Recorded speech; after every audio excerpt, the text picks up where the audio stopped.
Hey everyone, I'm Case Aiken.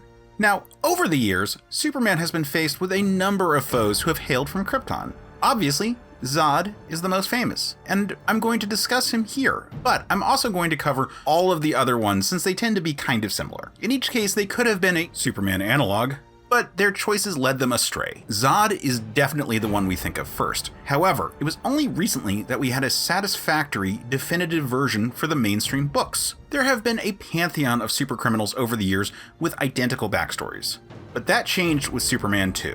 Terrance Stamp nailed the part and cemented the role in pop culture even without a version of the comics to really cling to.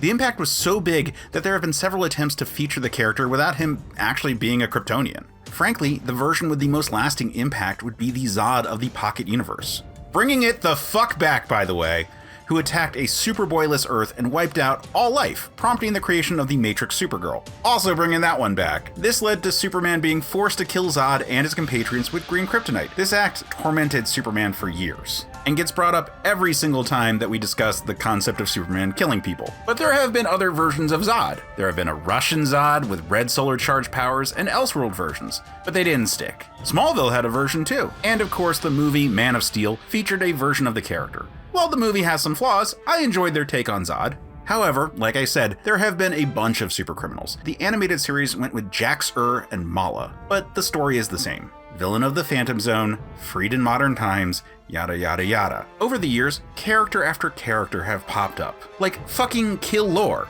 Like really? Whose only twist was that he was in suspended animation in space, rather than the Phantom Zone itself. Individually, each is a dread-inspiring villain. But remember that this is a series where Jimmy Olsen became a werewolf on multiple unrelated occasions. But hey, it certainly makes for a tense story when it's a trope that isn't overused. I really like how it was handled in season 1 of Supergirl, for example. I'm glad that comics have caught up to the broader media to have an example of the trope, because it's a compelling idea. It's certainly fodder for a multitude of stories, as we've seen. Zod sticking around in modern comics is really cool, and it creates a much more balanced type of character who has some respect for Superman, but at the same time is operating on a completely different set of morality. Almost becoming a version, not to bring this back to Dragon Ball Z, but a Vegeta-type character for Superman to deal with. However, next time we're going to talk about a literal mirror image of the character, when we talk about Superman's alternate reality evil counterpart, Ultraman. But until then, stay super, man.